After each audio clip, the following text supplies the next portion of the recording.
Assalamualaikum warahmatullahi wabarakatuh. Baiklah, di sini saya akan menjelaskan sedikit materi pembelajaran proses terjadinya bunyi bahasa.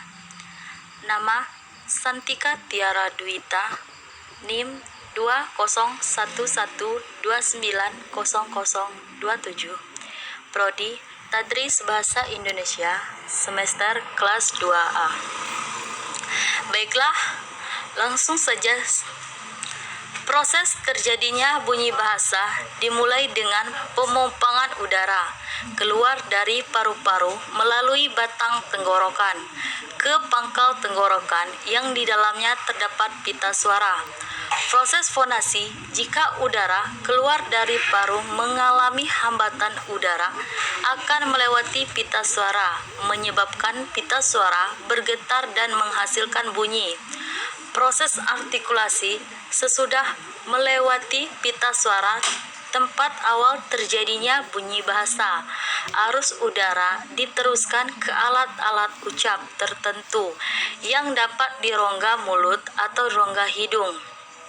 Tempat bunyi bahasa tertentu akan dihasilkan disebut tempat artikulasi. Proses or nasal, bunyi keluar melalui rongga mulut or oral atau rongga hidung nasal. Adalah nasalisasi, pelepasan udara melalui hidung pada waktu menghasilkan bunyi bahasa, yaitu proses penyesuaian fonem bunyi dengan fonem-fonem yang homogen atau sembunyi.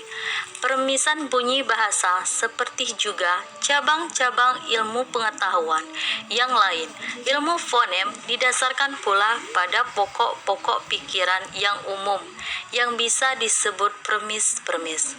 Permis-permis ini tidak lain ialah pernyataan-pernyataan secara umum tentang sifat-sifat bunyi bahasa.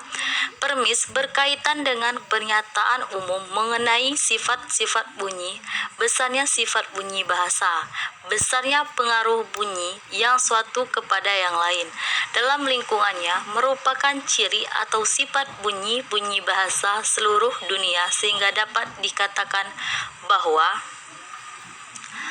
1. Bunyi bahasa mempunyai kecenderungan untuk dipengaruhi oleh lingkungan, seperti dalam beberapa struktur fonemis dalam bahasa Indonesia seperti kelompok, garis strip ke, strip kelompok, garis miring MP, garis miring NT, garis miring NC, garis miring NK, garis miring MB, garis miring ND, garis miring NJ, garis miring eng. Tetapi hampir-hampir tidak ada kelompok.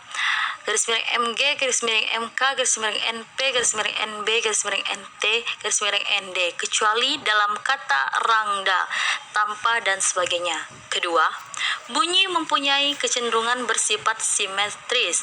Dalam bahasa Indonesia terdapat sepasang hambatan V, T, C, K, B, D, J, G, dan nasal M, N, N. Sistem ini menunjukkan simetri bunyi itu, sedangkan dalam bahasa Inggris umpamanya karena hanya terdapat sepasang hambatan, hal ini disebabkan oleh perkembangan kata khususnya fonemik yang kemudian akan menunjukkan simetri.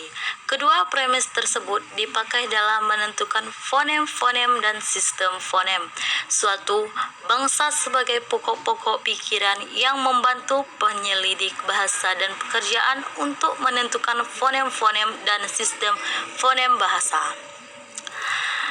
Kesimpulannya ialah dapat kita simpulkan bahwasanya bahasa atau bunyi ujaran speak sound adalah suatu bunyi yang dihasilkan oleh alat ucap manusia yang di dalam fonetik diamati sebagai fon dan di dalam fonemik sebagai fonem.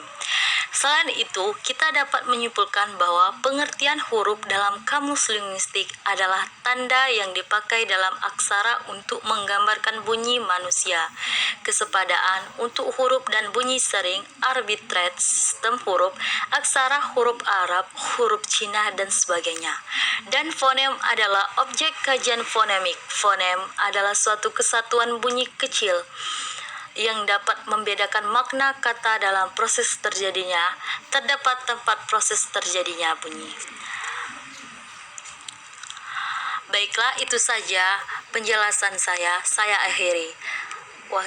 Wabillahi taufiq wal hidayah. Wassalamualaikum warahmatullahi wabarakatuh. Terima kasih.